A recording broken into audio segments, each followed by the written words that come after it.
One of the things that's really interesting to me is the fact that the theme is about sustainability and innovation. And you know, for a nonprofit organization, that's what we're all about. We're always thinking about sustainability, and I'll be talking to you about that and why that happens. And also, we're also thinking about innovation. How are we going to move things along? Because innovation is important to us. So the theme is an appropriate one, and it really is the epitome of the nonprofit sector. So I'm going to talk to you a bit about Workability, the Pie Factory, how we started, and where we are now. And in the middle of all of that, I'll be talking about nonprofit organizations as well, because it's important to understand the structure in which the workability happened. So, every nonprofit organization has a mandate. The mandate is kind of the glue that keeps the things together in terms of what they're doing, why they're doing it, and how they're doing it.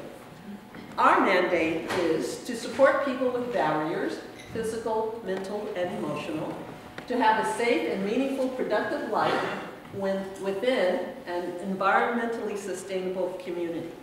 We work with people that have mental health issues, schizophrenia, acute anxiety, bipolar, and we also work with people that have brain injury as well. And these are people that oftentimes are not employed in the traditional way, because they have some difficulties around that. So how an organization carries out its mandate can be different for each organization, because every organization will have a mandate. And in our case, our mandate started back in 2008, and it has evolved over the years, as mandates should. Because you evolve with the time, you evolve with what you learn, you evolve with what's happening. So, sometimes mandates are a little wordy, and ours isn't too bad. But it's important to be very clear about what you're doing. So, we have a philosophy, and the philosophy is opportunities to work changes lives. We find that people want to work. They really do. They want to have a purpose. They want to have a reason to get up in the morning. So working really changes a person's life. What we find with the people that we work with is sometimes they're trying to work in areas where it doesn't fit for them. Or they're working in areas where people suggest that they go, and it's not a fit. They're working in areas where they don't have the capacity or the physical capacity to work in those areas. So we try to work with them around that so that they have a better fit when they go out in the community to find work. Our folks are with us for 6 months, roughly 6 months. And we put them in real work situations so that they can practice work. It's important to have a resume. It's important to have a good cover letter. It's important to have a good presence when you're applying for a job. But if you haven't practiced the work, sometimes those things don't get you to the next level, which is employment. So, how do we do this? I will say that we have done it several different ways, and right now we think we have something that really works. When we started in 2008, we thought that the best way to work with people in our client group was through horticulture, that we would have them come in, learn how to grow food, and that would work really well for them in terms of getting them back into the work mode.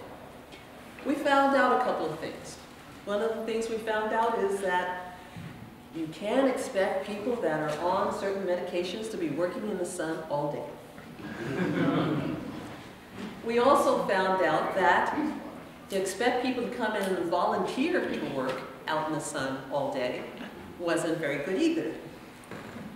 We also found out that not everybody wants to work in the dirt. So with those kinds of things, we decided that we would change things. At that time, we were in a 28-acre farm in Cedar. We also found out that when you're in a small community and you're on a road that when you travel, it goes from 2 lanes to 1 lane, and we had all sorts of people coming to the farm, that your neighbors don't like you. And we also found out that there was no bus service, so it was difficult for people to get there. So with that, we decided we needed to make a change. So we closed that farm and we moved to a farm on Northwest Bay Road in Nanoose Bay. The advantage of that, it's on a bus route, coming from Parksville, coming from Nanaimo, so people could get there. The other thing is we also figured out what we could do in terms of starting this program and making it effective. So we call that the farm. The farm is a 28-acre tree farm. And when we took over that farm, it was in pretty bad shape in the fact that it had been left for specific reasons due to a tragedy with the family, and it was overgrown. So what we did for the first couple of years was just really clean the property up. They had bought 50,000 trees, put them in buckets to grow, and they kind of left them because of the tragedy. And so with that, the trees were growing. They were probably about 4 or 5 feet tall, and their little roots were growing outside of the buckets in the holes in the buckets looking for water. So the first couple of years, we just cleaned up the farm. The farm is right next to Northwest Bay Nursery, so we made arrangements with them to work with them in regards to helping our folks learn about working in a nursery. So with that, it became the place where people would start. They would come there and learn how to pot trees, how to fertilize, and how to trim.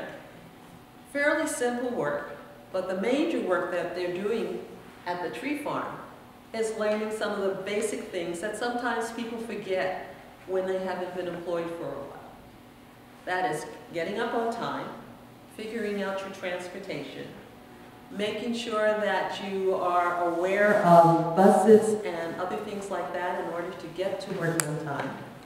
The biggest thing is to learn not to quit every 5 minutes. And a lot of times our people do, mainly because they're so used to being fired that if they think they've done something wrong, they'd rather quit instead of trying to work that out. So at the farm, they're learning the basic things. They're learning to work with other people. They're learning to get rid of some of those internal barriers that they have from not working for quite some time. And from that point, we can figure out what do they do best. Our purpose for that is so that people are put into a role that works for them instead of a role that's there. So we do a lot of talking about that. Our biggest thing is also to try and set up an environment where it is very much work-related. Because we know employers are busy and employers don't have time to talk and find out how their days are. And so therefore, we don't do a lot of that either. We do that initially, but not after they're getting ingrained in what they're there for. We assume and actually make sure that they have people on the outside that they can go to if they have a problem. We also encourage them, if they're having a bad day, and because sometimes they will, is to call us and say, I'm not coming in today, instead of not calling at all and disappearing. Because that's sometimes what they're used to doing. We also make sure that we're in contact with the people we need to contact so that they know how they're doing and they can help support them on the other outside of the work environment. So once they start looking at that and feeling comfortable, getting to know who they're working with, how to work out those issues, then the next step is to look at where's the best place for them to be in regards to the next step and having a more structured kind of work environment. Getting started. If you're looking at doing something like a social enterprise, the biggest thing is getting started. And it's about an idea. You have to have an idea. You also have to have a mission statement, develop a mission statement. The next thing you need to do is apply for it as a nonprofit. And as a nonprofit, you have to get 6 people that are going to agree to sit on a board for that society. And sometimes that's tough. But by having kind of a mission of what you want to do, people will buy into that. If not, friends, families, people that owe you money, get them on the board for 6 months at least, okay? The next thing you have to do is apply for charitable status. You cannot have charitable status unless you have your nonprofit. The advantage of charitable status is, 1, you can apply for government funding, foundations, things of that sort. So that's really important. One of the things you'll find in a nonprofit organization is necessity or need really inspires sustainability and innovation, because they have to figure that out. One of the things with nonprofit organization is, people always say, well, they can't make money. They make money all the time. The biggest thing with nonprofit organization is that, according to the government, they can only keep 10% of the money that they bring in. And with 10% of the money they bring in, they have to go out every year and raise the 90%. So that's why you find that nonprofit organizations are kind of in this position where they are looking for money all the time, because they have to go and raise 90% every year. Think about it in terms of business. That would be pretty hard. I'm going to do this quick. To bring inspiration and innovation to every athlete in the world. Famous company that has that as their mandate. Think about what you think that would be. And it is, some of you got that.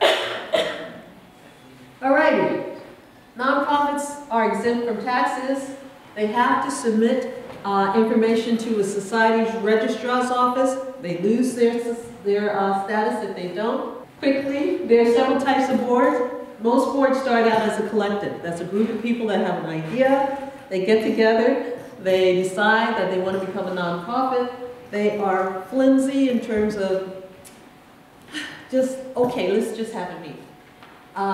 Then what happens usually is that at that point, they are having a problem, because this person went and did something that this person was supposed to do. People aren't talking to each other. Okay. Current issues that nonprofits have.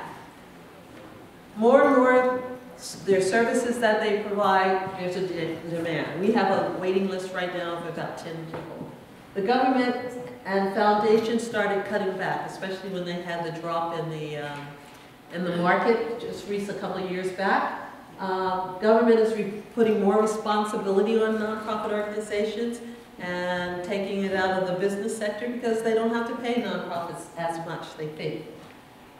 There's competition for dollars. In this area, I will say in Nanaimo, there are, on record, 800 nonprofit organizations. There are probably about 535 functioning nonprofit organizations. So you can imagine the competition for dollars. And the public is wanting more accountability, because there are some areas where that needs to happen. And it's also volunteers as well, because they need volunteers. That's one of the keystones of being a nonprofit. We'll pass that. We'll pass that too. Okay, with the pie factory. You had our pies today, hope you love them. In terms of going into social enterprise, it's really important to know that your board is ready, because most boards are used to being nonprofit, and they're used to not making money. So they have to decide, if we're going to do this, why are we doing it? We are doing this, one, to help our client group, but it's also to make money, because then what happens is that money goes back in to support bringing in more clients. You also need to come up with an idea of something that you can do. And with that, it's usually maybe something that you're already doing, but you're doing it in a nonprofit way. For example, the Nanaimo Association for Community Living, and also in Campbell River, they are managing buildings because they manage the housing units of the people, of their clients, and so it's just a natural thing for them to manage buildings. So you have to think about that. Then you need to test the idea, then you need to make sure it's feasible, and then you need to develop a business plan. I will be honest with you, we did the testing, but the feasibility study, we didn't have time for that. It's like, go for it. And the business plan. We're working on that now. Go for it. You are going to find that it is a situation where, you know, if you think about it in terms of how you do things in life, sometimes you just have to go with it and make it work. And that's what we've done, and we're working on that now. The reason why is because we know that we have something that is working, it's feasible, it makes sense, it's proven, and we're developing packages now so that we can help other nonprofit organizations and other communities do the same thing. And then I would say the other thing that the board has to be aware of is the fact that it's an investment. So you are going to probably invest money into this until you get it to the point where it's paying that back. And that is another thing that's kind of scary for nonprofits. Why do we do it? Because of the fact that funding from other sources is dwindling, that there's more demand, as I said, and the fact that they need to have a better way. It gives them more confidence in themselves as a board and as an organization, and there is the potential of really making an impact in your community because of the fact that you're generating these dollars that then go back into what you're doing. So, I'm apologizing for going over. I thought the time was going to, I didn't think I had enough to say to even get to 5 minutes, but evidently I do. So thank you very much for your patience and enjoy the rest of the day.